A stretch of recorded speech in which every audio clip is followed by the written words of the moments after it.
الحمد لله رب العالمين، والصلاة والسلام على سيدنا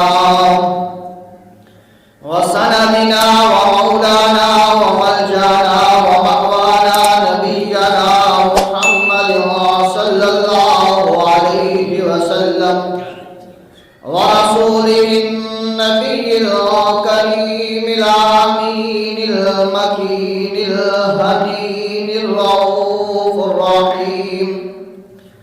أما بعد، فأعوذ بالله من الشيطان الرجيم. بسم الله الرحمن الرحيم. قل لا